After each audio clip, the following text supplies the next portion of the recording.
primeira igreja presbiteriana em Petrolina, acolhendo vidas, adorando a Deus e anunciando às nações.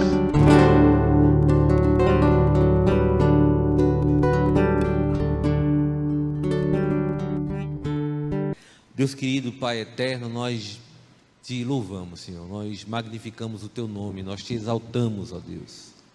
Nós te agradecemos por mais um ano de vida que o Senhor concede a esse povo tão querido, ó Deus. A essa igreja lutadora, batalhadora, evangelista, Senhor, acolhedora. A essa igreja que se propõe ser família para aqueles que aqui adentram, Senhor.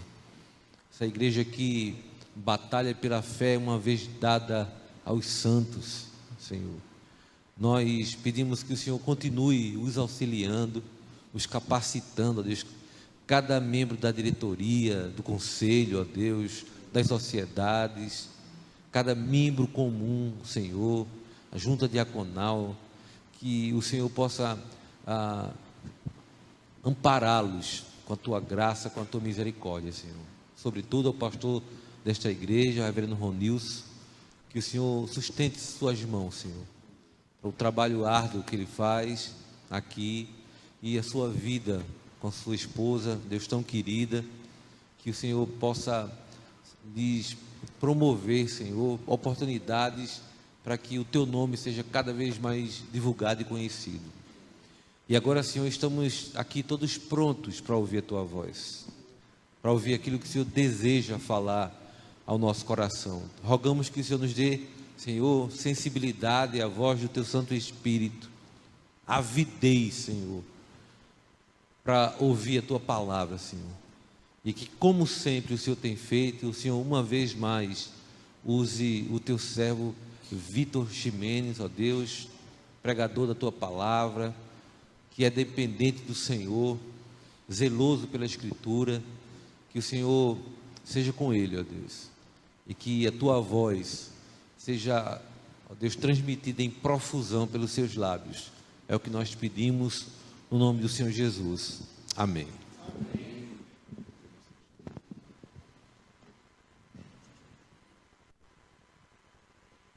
Queridos irmãos, graça e paz da parte do Senhor Jesus seja com todos. Prazer imenso poder voltar a Petrolina e essa amada igreja. Estive aqui por ocasião da inauguração desse templo, quando a sua reforma e construção foi feita. Não havia ainda essa estrutura aqui pavimentada do lado de fora, e a igreja está cada vez mais bonita. Louvado seja o nome do Senhor por isso. Abra a sua Bíblia, por gentileza, na primeira carta do apóstolo Pedro, a primeira epístola de Pedro, no capítulo 1, nós vamos ler do verso 13 ao verso 16 dessa carta. Primeira epístola de Pedro, do verso 13 ao verso 16 do primeiro capítulo. Trago o abraço do conselho, para o conselho aqui da igreja, a primeira igreja de Petrolina, da nossa igreja de Boa Viagem. Nossa igreja é um pouquinho só mais velha. Nesse ano que vem completamos 50 anos, é o nosso jubileu, né? E estamos planejando também lá uma festa bonita, um tempo, um ano inteiro de festa, todo mês um aniversário, completando assim, não é, gratidão ao nosso Deus pelos 50 anos, que são 50 anos de muita vitória, de muita luta. Não é diferente, viu, irmãos queridos? Toda a igreja, em todo lugar, em todo tempo, enfrenta vitórias e lutas, não é? E nas lutas, irmãos, nós aprendemos a confiar no Senhor. Nós crescemos em fé. Nós nos unimos em torno da palavra. Nas lutas, o Senhor trabalha as nossas ansiedades, corrige a nossa visão, o Senhor nos instrui. E a epístola de Pedro é escrita para uma igreja que está enfrentando lutas mesmo. Não uma igreja em Petrolina, nem uma igreja em Boa Viagem, mas uma igreja espalhada pelo mundo greco-romano, que enfrentava perseguições ora dos judeus, ora dos romanos, em todos os lugares, perseguições que envolvia a fé que eles praticavam e que se manifestava na vida prática, quando eles eram proibidos de exercer as suas profissões, quando eles perdiam seus bens, quando eles eram expostos, e nesse período aqui já inicia, não é, uma grande perseguição à igreja, que vai ser ainda maior quando Nero sobe ao trono, e nós temos ali, nesse período, o apóstolo Paulo sendo martirizado, e a igreja sofrendo uma grande perseguição, quando Nero incendeia os corpos dos cristãos em postes, iluminando a cidade de Roma com as suas vidas. Mas aquele evangelho, para além de ser uma tocha humana que incendiava e iluminava Roma, eram vidas que eram verdadeiros luzeiros no mundo de trevas. E esse é o papel da igreja: avançarmos como luz no meio das trevas, como sal no mundo que cada vez mais perde o sabor e apodrece, para que as vidas sejam transformadas, o caminho da salvação seja apontado. Pedro inicia essa carta dando louvor, dando glória a Deus pelo que o Senhor fez, pela eleição que é realizada pelo Pai. Isso está lá no verso 2 do primeiro capítulo de Pedro. Eu não vou pregar nele, mas apenas uma aproximação que nós fazemos do texto antes de ler aquele que será o nosso foco. Ele fala da santificação que o Espírito Santo de Deus opera na vida desses crentes, e ele fala da redenção por meio da aspersão do sangue de Jesus Cristo. E ele diz: olha, no meio de todas as lutas, de todas as provações, de todas as dificuldades, de todo o calor da vida vivida aqui, nesse mundo que é um grande deserto, graça e paz vos sejam multiplicadas. Irmãos, somente a paz de Deus pode alcançar o coração de pessoas que vivem em meio a um deserto, em meio a lutas, em meio a perseguições, em meio a enfermidades, em meio à morte. E nós então nos aproximamos do texto, do capítulo 1, no verso 13, quando o Senhor fala da necessidade de, na vida cristã, tendo sido alcançados pela obra de Jesus, pela aspersão do seu sangue, tendo a compreensão de que o Senhor nos elegeu desde antes da fundação do mundo, e pela obra de Cristo, que seria realizada na plenitude dos tempos, o nosso nome é escrito no livro da vida. Nós agora temos o compromisso, a responsabilidade, como todos os santos, no decorrer da história da igreja, desde Gênesis 3 até os nossos dias e doravante, até a vinda do Cordeiro, o compromisso de nos santificarmos, de sermos santos como o Senhor é santo. Acompanhe, portanto, a leitura da palavra de Deus a partir do verso 13. Por isso, cingindo o vosso entendimento, sede sóbrios e esperai inteiramente na graça que vos está sendo trazida na revelação de Jesus Cristo. Como filhos da obediência, não vos amoldeis as paixões que tinhais anteriormente na vossa ignorância. Pelo contrário, segundo é santo aquele que vos chamou, tornai-vos santos também vós mesmos em todo o vosso procedimento, porque escrito está: sede santos, porque eu sou santo. Louvado seja o Senhor por sua palavra, que Ele aplique, irmãos, ao nosso coração.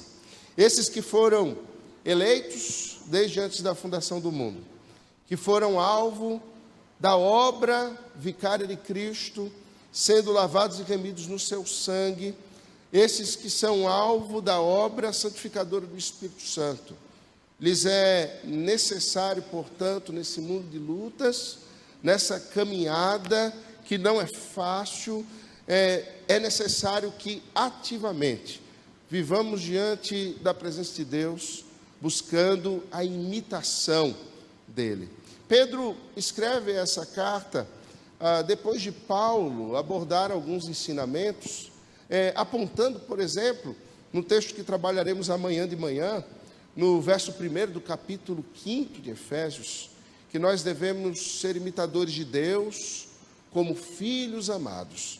e andar em amor como Cristo nos amou. Ou como o próprio apóstolo Paulo disse, sede meus imitadores, como eu sou de Cristo.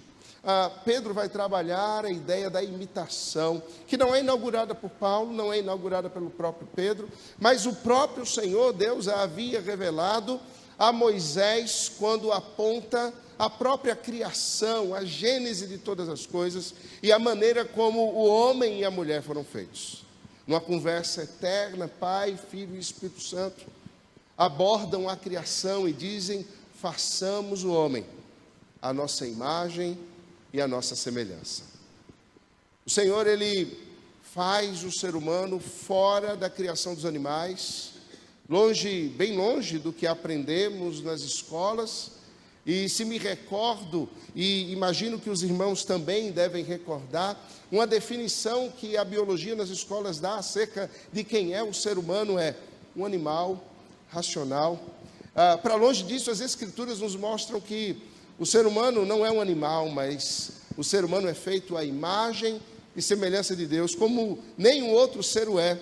Assim como os anjos não são animais, nem são humanos, os humanos não são anjos, nem são animais, somos uma outra categoria da criação, feita para refletir quem é o Senhor, serem espelhos de Deus no mundo, imitarem a Deus nos seus afetos, nas suas decisões, nas suas características. E na revelação das Escrituras, o Senhor mostra quem Ele é. Ele se apresenta como Pai, Ele se apresenta como Redentor, Ele se apresenta como ajudador, como socorro bem presente na tribulação, como amigo fiel, como o bom pastor. Ele se apresenta como juiz justo. E Ele requer que cada um daqueles que foram feitos à sua imagem e semelhança, não apenas os crentes, não apenas aqueles que foram eleitos desde antes da fundação do mundo para a salvação, mas todos os homens, que sejam seus imitadores, e todos hão de ser cobrados desse fato. Mas há um elemento sem o qual a imitação de Deus se torna impossível por causa do lapso, por causa da queda, por causa do pecado.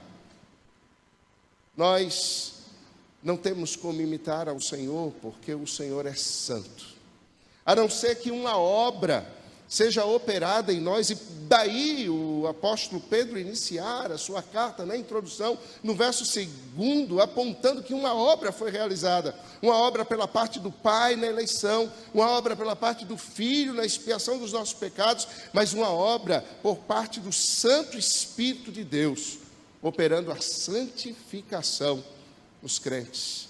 E Pedro, então, para longe de deixar os crentes acomodados no fato de que o Espírito Santo opera essa santificação na vida dos seus, ele nos aponta uma doutrina, que é a doutrina da perseverança dos santos, mostrando que o Espírito Santo de Deus, ele há de perseverar na vida de cada um dos eleitos do Senhor, remidos em Cristo, para que eles sejam santos até aquele grande dia. Mas essa perseverança de tal modo atua nos nossos afetos, que nós proativamente temos uma ação no nosso entendimento, na nossa caminhada, nos nossos desejos, nas nossas paixões, de maneira que nos pareçamos com o Senhor.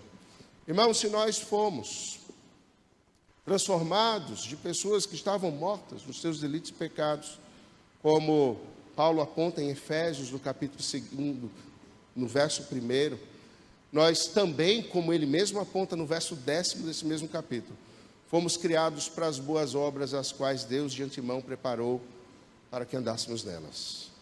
Aqueles que foram eleitos, que foram remidos e que estão sendo santificados, eles caminham em obras que não são as suas, mas eles caminham consoante as obras que são as obras de Cristo. Mas eis a grande questão: se nós nos olhamos bem, se nós avaliarmos bem o nosso próprio coração, se nós nos olharmos nas Sagradas Escrituras, percebemos o quão longe estamos desse padrão estabelecido pela Palavra de Deus. O como nós ainda caminhamos de uma maneira desajustada àquele padrão que o Senhor tem, como a nossa mente precisa ser transformada de fato dia a dia, como os nossos afetos precisam ser transformados, os nossos amores. Amamos muitas vezes o que não devemos amar, desejamos o que não devemos desejar, buscamos o que não devemos buscar, gastamos tempo com aquilo que não deveríamos, gastamos o nosso recurso com aquilo que não é pão, quando o Senhor nos dá, na sua palavra, aponta o caminho, nos apresenta tudo aquilo que precisamos para uma vida de piedade, de contentamento na presença de Deus. Acredito que o grande elemento que faz com que os crentes não tenham todo o contentamento que deveriam ter no Senhor, que não vivam a vida do Evangelho de fato com todo o poder que deveriam viver, que não possuem a profundidade tal que deveriam ter na vida e, portanto, não se parecem tanto com Cristo, o autor e consumador da nossa fé, para quem corremos e para quem olhamos, como diz o autor aos Hebreus, no capítulo 12.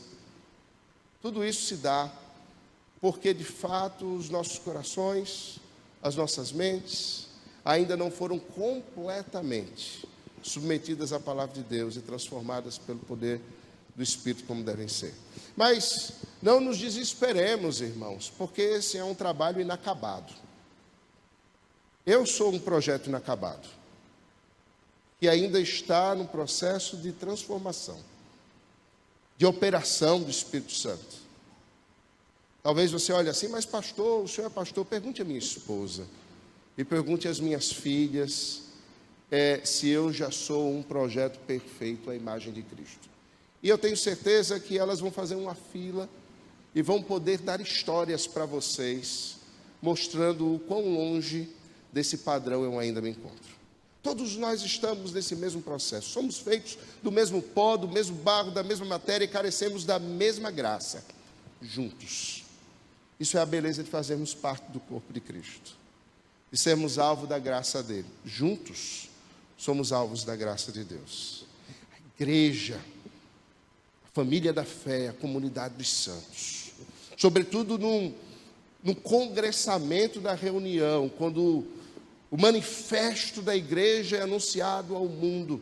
Cristo morreu, ressuscitou e voltará para julgar vivos e mortos.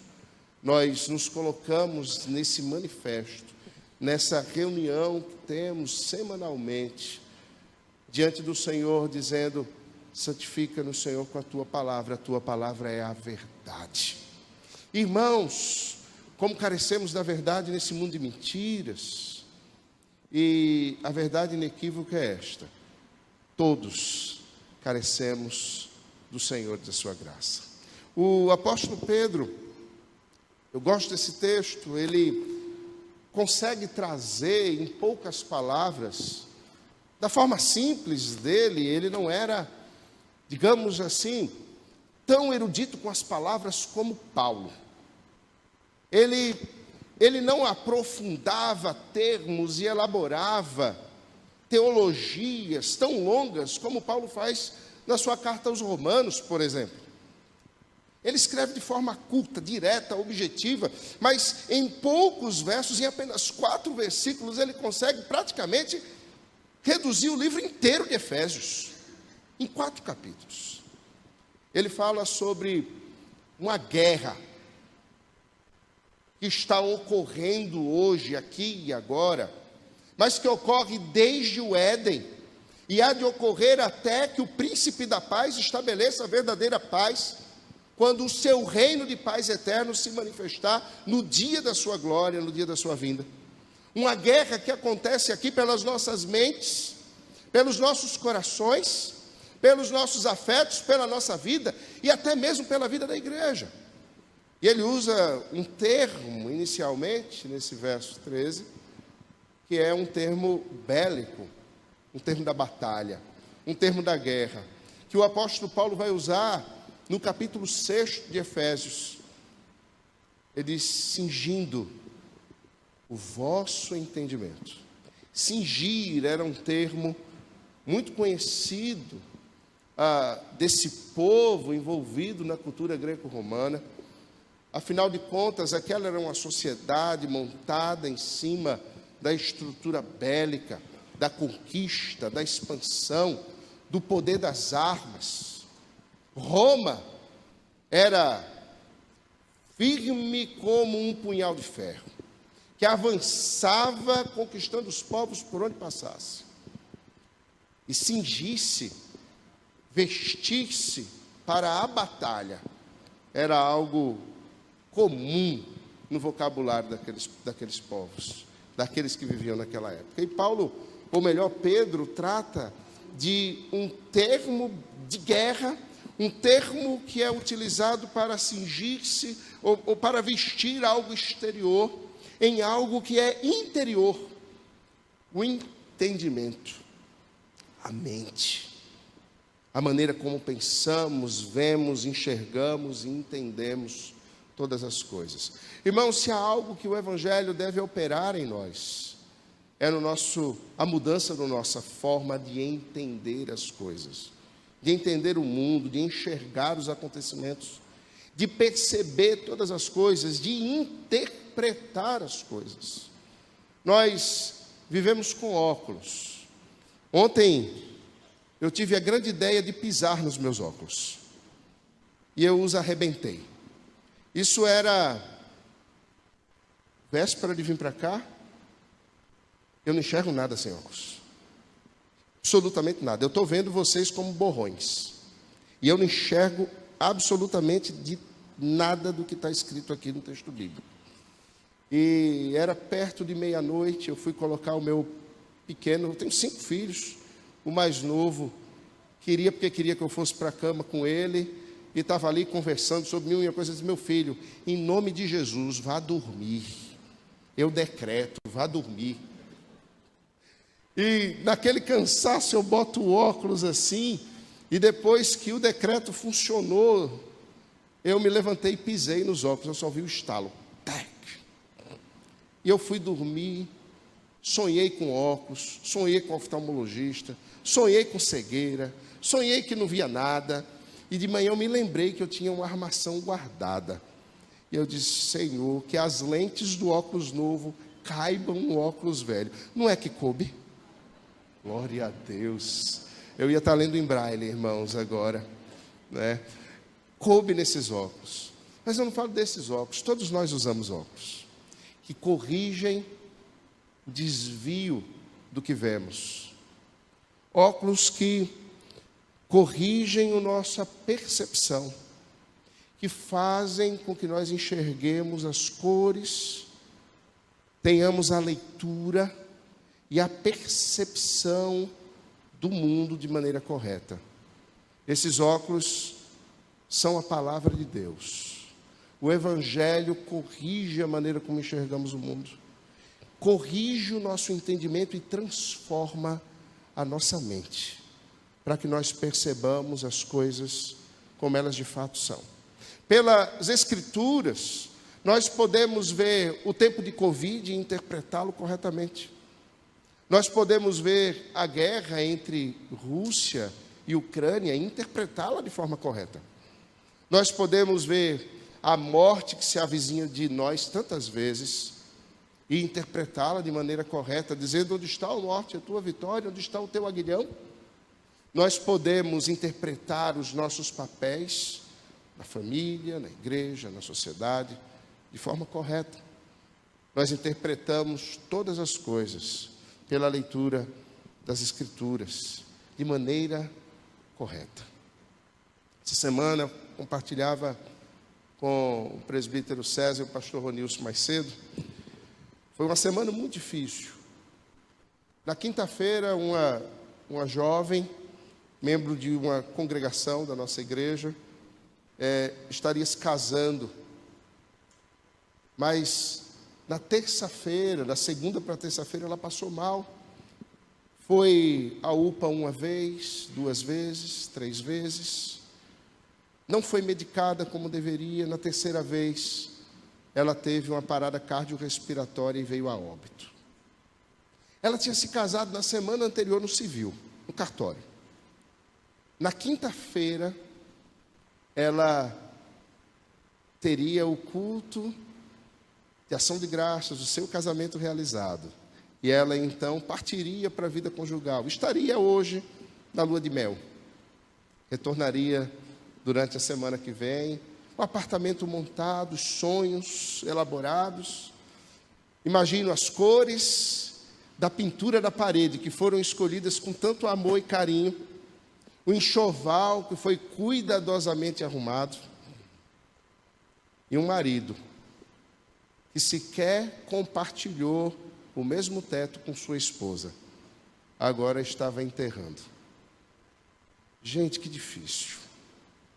E a igreja em peso, a congregação ali, um culto de ação de graças pela vida dela às 7h30 da manhã, depois indo para o cemitério, o enterro às 11h, todos muito presentes.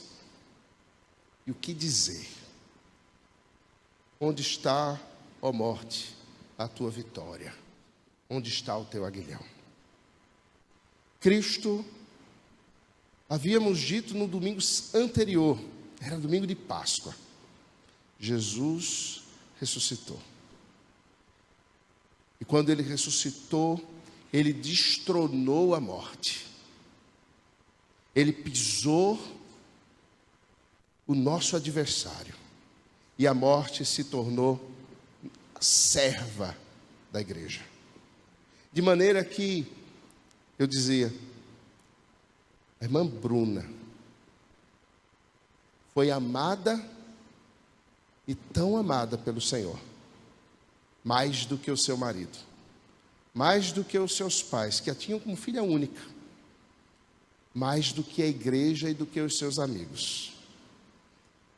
E foi colhida pelo Senhor a sua presença, de onde ela certamente não gostaria de voltar.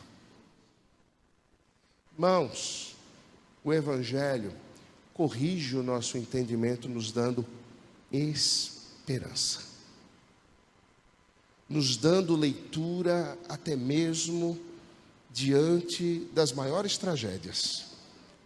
É assim que um pai avalia a morte de suas filhas, de sua esposa, e pode elaborar um hino: se paz a mais doce me deres gozar, se dor a mais forte sofrer, ó seja o que for,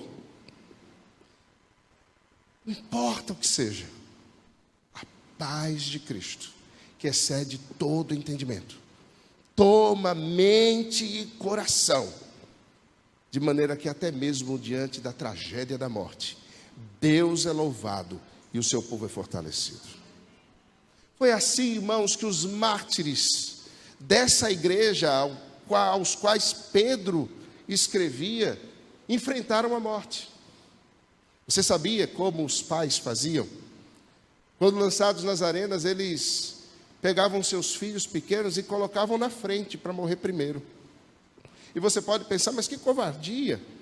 Não, é porque as feras estavam famintas e elas matariam com mais velocidade as suas primeiras vítimas. Os pais veriam seus filhos morrerem e depois eles mesmos seriam lançados nas arenas. Mas não morreriam lentamente, porque agora as feras brincariam com seus corpos e não os matariam na velocidade. Essa igreja,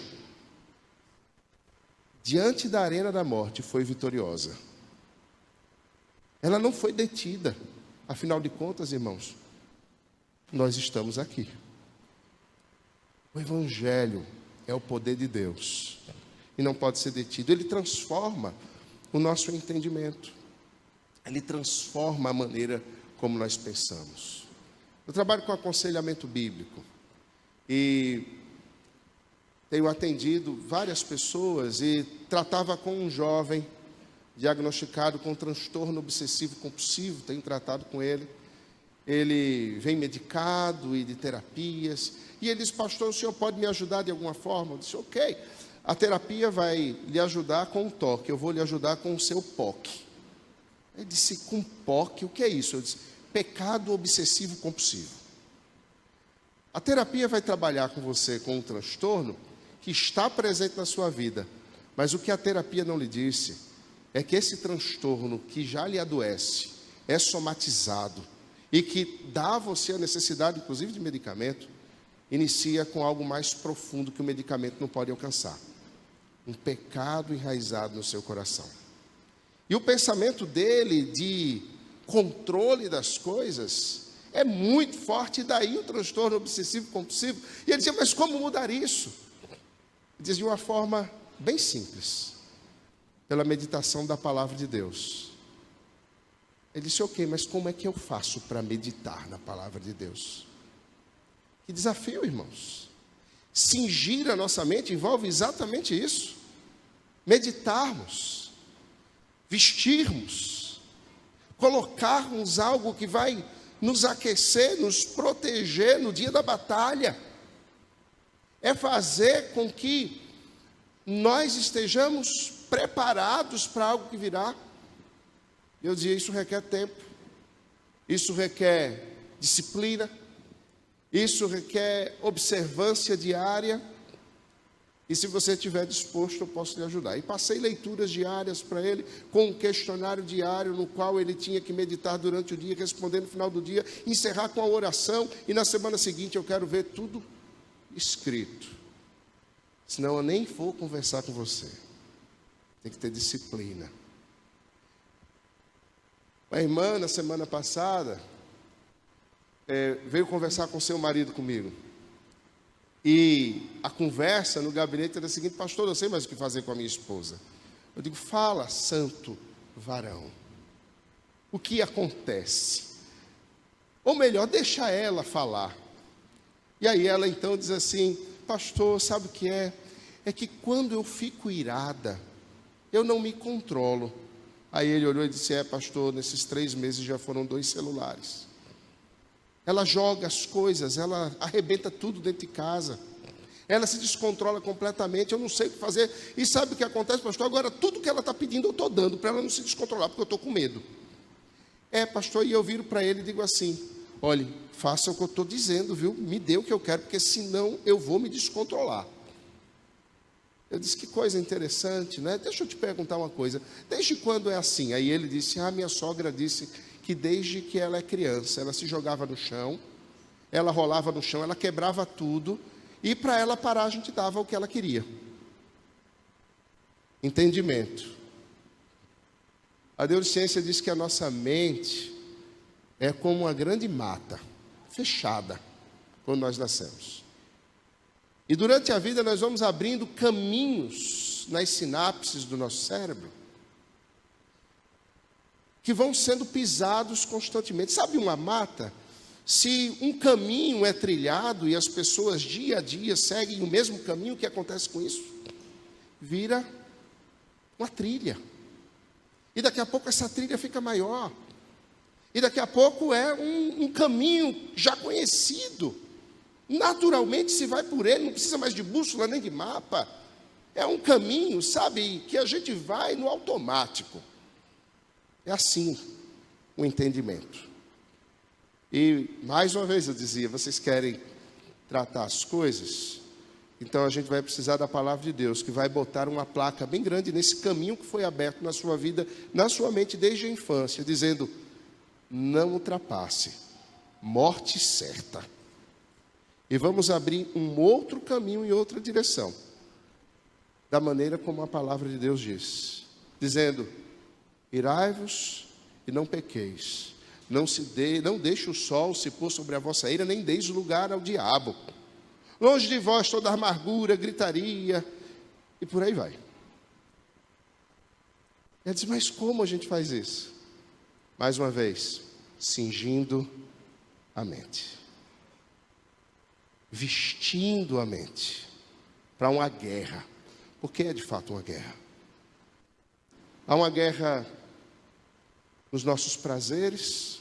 Lembra de Tiago escrevendo no capítulo 4 de sua carta? De onde vêm as contendas e as guerras que há entre vós, senão dos prazeres que militam na vossa carne? Pedis e nada tendes, porque pedis mal. Cobiçais e matais. E o Senhor vai tratando uma guerra que acontece em nós. Irmãos, a igreja de Cristo é uma igreja que é convocada em todos os tempos a ter o seu entendimento transformado. Abraão precisou que seu entendimento fosse transformado quando ele foi chamado pelo Senhor, quando saiu de Ur dos Caldeus. O Senhor Deus teve que transformar a mente de Moisés, enquanto ele fora usado como redentor. O Senhor teve que transformar o coração de Davi, para que ele pudesse ser homem segundo o coração de Deus. Cada um dos profetas, imagine Jonas, o seu entendimento foi transformado, nem tanto, na barriga do peixe. Ele pregou com má vontade e a graça de Deus se manifestou aos ninivitas. O Senhor teve que transformar o entendimento de cada um dos apóstolos. Pedro, quando Jesus estava preso, estava negando ao Senhor Jesus antes que o galo cantasse 3 vezes. Os outros discípulos todos, cada um foi para o seu lugar. Só João ficou. E nós somos chamados à mesma transformação. O texto prossegue dizendo que, cingindo a mente, algo precisa ser realizado, e isso aqui, ele está dizendo, enquanto você cinge a mente, algo precisa acontecer com você. Você precisa ser sóbrio, e você precisa ter esperança. Esperança. A esperança é a qualidade daqueles que esperam alguma coisa. E a pergunta que certamente vinha à mente destes crentes era: esperar o quê? Senão a morte que está bem adiante de nós.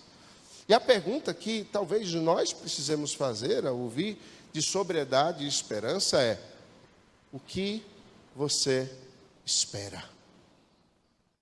Eu espero que o governo brasileiro seja melhor. Eu espero que a Compesa termine aquela obra que está ali, está desviando todo mundo do caminho. Eu espero que o dólar baixe para eu poder fazer aquela viagem que eu queria para a Europa. A gente está combinando uma viagem para Israel, viu, gente? Se prepara aí, o ano que vem, se Deus quiser. Eu prefiro não fazer essa viagem para Israel. Eu prefiro que Jerusalém desça do céu, como uma noiva ataviada para o seu noivo, e a gente viva na nova Jerusalém. Eu espero que essa seja a nossa viagem ano que vem. Mas, o que você espera? Pedro, ele antecipa a esperança falando de sobriedade. Qualquer coisa, qualquer esperança que não seja a esperança correta, é uma esperança que não se concretizará, não expressará sobriedade, mas será como a vida de um ébrio. Levará aqueles que esperam errado a viverem cambaleando, a viverem sem um futuro certo, a viverem no desgaste da sua vida, a viverem nas crises de relacionamento, porque é tudo isso que a ebriedade traz. O ébrio, ele tem um descontrole das suas ideias e dos seus membros, das suas palavras, do seu entendimento. Os relacionamentos se desgastam na vida do ébrio e ele perde todas as coisas. Pedro está dizendo que nós precisamos não sermos ébrios, mas sermos sóbrios, tendo a esperança correta.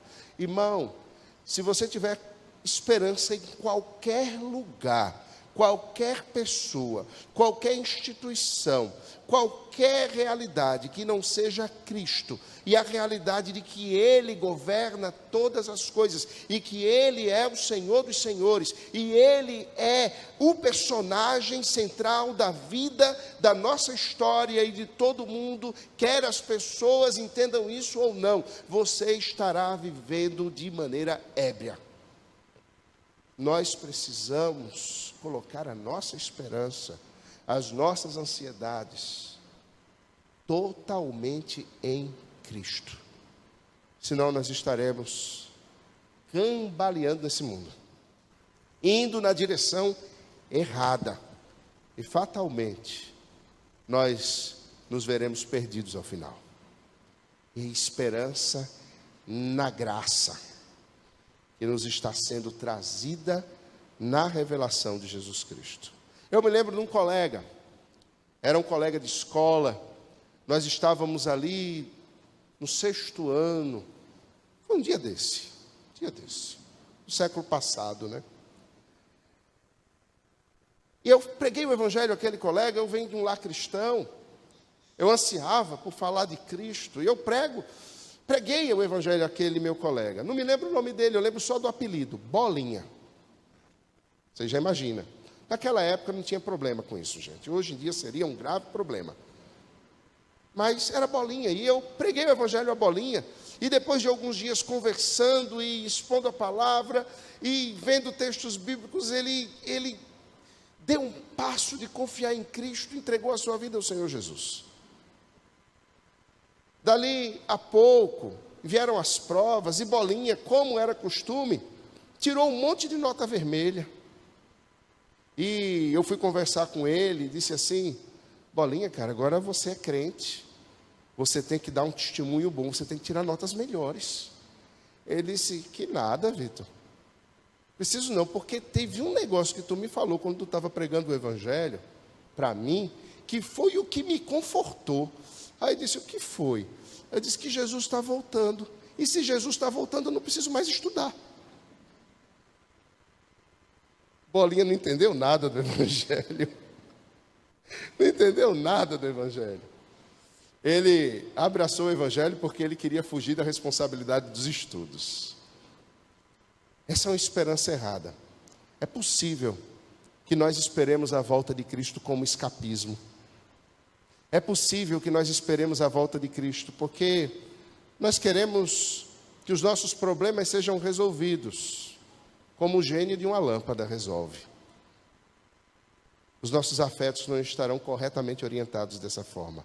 Significa que a nossa mente não foi corretamente transformada e nós não estamos tão sóbrios assim.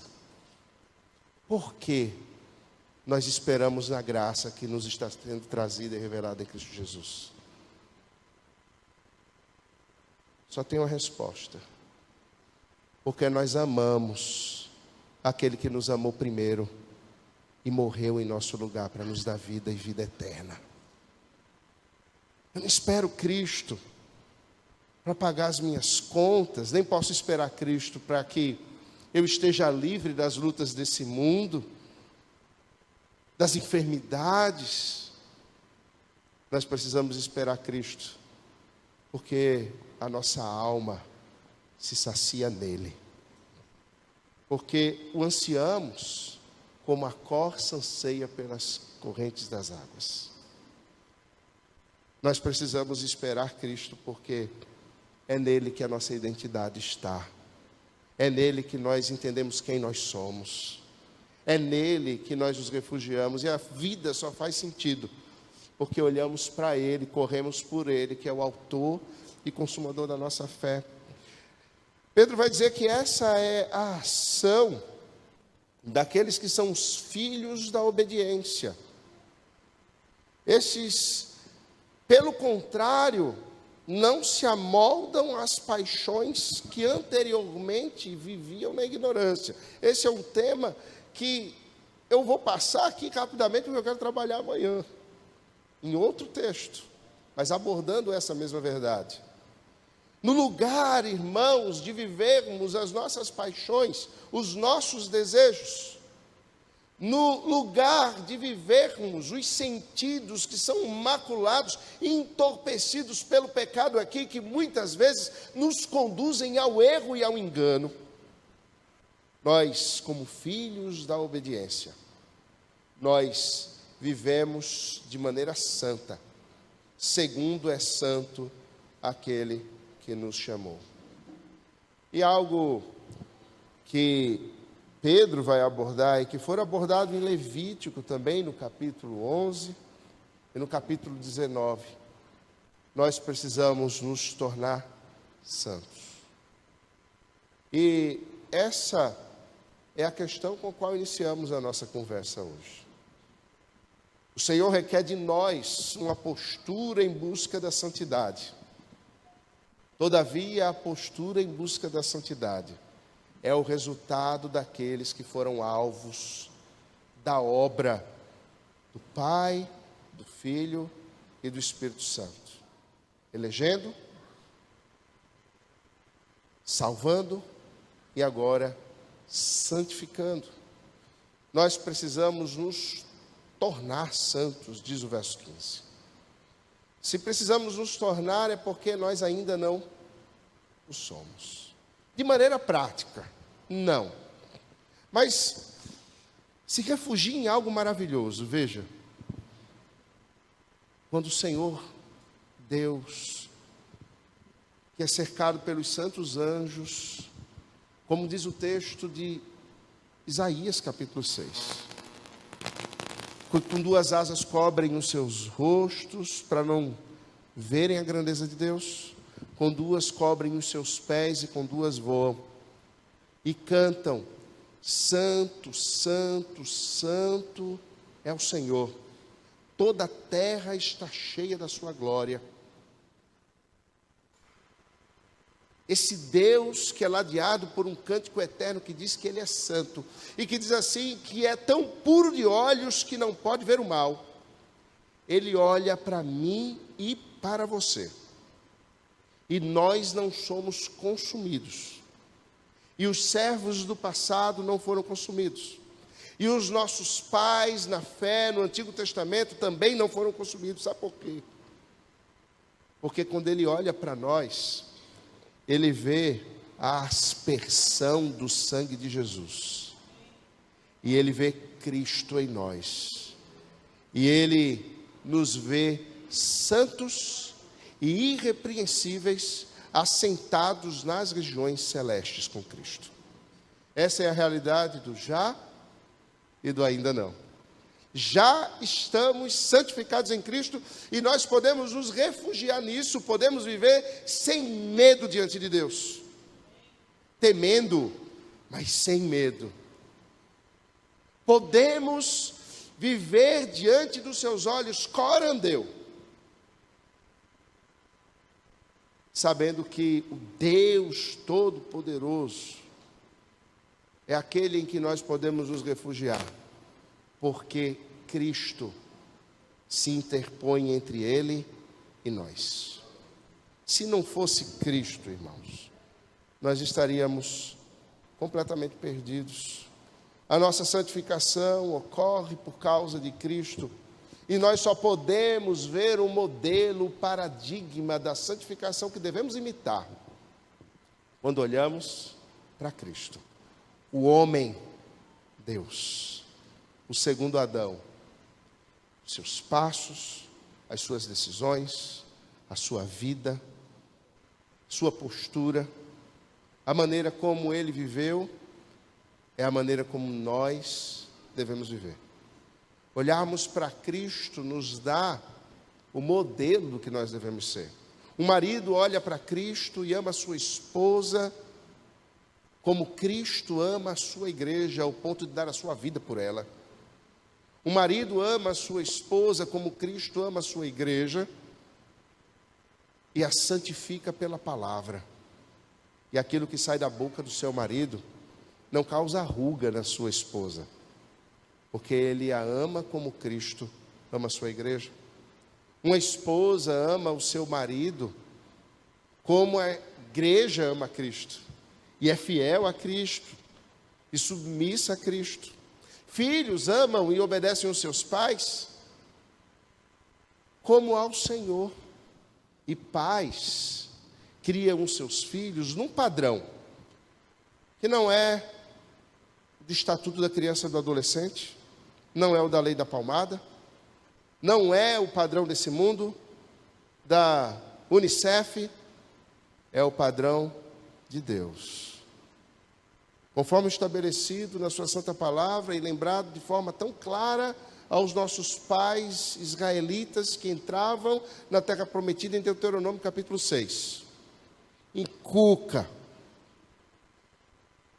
quando ela se levantar, quando se assentar, andando ao caminho, ao entrar e ao sair, para que ela não se desvie da palavra. Patrões tratam os seus empregados como irmãos em Cristo. Empregados servem nas funções na sociedade como para o Senhor. Percebe o padrão? Maridos olham para Cristo, esposas olham para Cristo, filhos olham para Cristo, pais olham para Cristo, empregadores olham para Cristo, empregados olham para Cristo. Os reis devem olhar para Cristo, os servos devem olhar para Cristo. Eu e você devemos olhar para Cristo, o autor e consumador da fé. E aí, irmãos, algo está acontecendo. Talvez você não perceba, mas nesse exato momento, algo está acontecendo em mim e em você. O Espírito Santo de Deus que habita em nós está nos santificando. E esse dia chegará, em breve chegará, quando os céus se abrirem e num piscar de olhos nós formos transformados, se estivermos vivos. Ou no piscar de olhos, os nossos corpos se restaurarão e ressuscitarão, também restaurados. Mas também a nossa mente será completamente transformada. E nós finalmente seremos santos, como Deus é santo. E eu e você não esperemos simplesmente esse dia para sermos santos. Que a nossa caminhada em Petrolina, num bom deserto, com o Rio São Francisco às margens, com água jorrando para todo lado, com cachos de uvas, talvez semelhantes àqueles de Canaã, quando os espias entraram na terra. Mas caminhemos aqui, sabendo que o nosso coração deve estar lá. Caminhemos aqui tendo as lentes, os óculos corretos para interpretarmos todas as coisas para a glória de Cristo. Caminhemos aqui, irmãos, fechando aquelas trilhas da nossa mente que nos afastam de Cristo e abrindo pela meditação nas Sagradas Escrituras um novo veio para a glória do Senhor, nos revestindo, nos cingindo, sendo sóbrios, tendo esperança. Esperança para além de todas as coisas. Fé, esperança e amor. São as três coisas que o Senhor trata conosco e que Ele requer de nós. A fé infundida no nosso coração pelo poder de Deus, que transforma os nossos afetos e nos leva a ter esperança nesse mundo, a fim de agirmos nesse mundo com esperança, e que nos leva a amarmos as coisas que devemos amar, com a intensidade que devemos amar. O Senhor Deus, de todo coração, alma e entendimento, e o nosso próximo, como a nós mesmos. Eu quero encerrar com a fala de C.S. Lewis. Irmãos, para nós, e nós precisamos entender isso, o passado, ele não existe mais, ele passou e ele é imutável. Às vezes o passado tira a nossa esperança, ele nos marca, abre entendimentos que não são os melhores, e nós precisamos redimi-lo. O presente para nós, irmãos, é um presente. É eternamente iluminado e é o dia que o Senhor Deus nos deu para vivermos em sua presença de forma santa, para a glória dele. E a gente não tem ansiedade, sabe por quê? Porque a ansiedade é sempre a preocupação com o amanhã. E para aqueles que estão refugiados em Cristo, não existe amanhã. Existe eternidade. Nosso coração não está apegado no amanhã. Nosso coração está apegado na eternidade. Que o Senhor Deus opere a sua palavra no nosso coração, irmãos, e nos abençoe. Amém.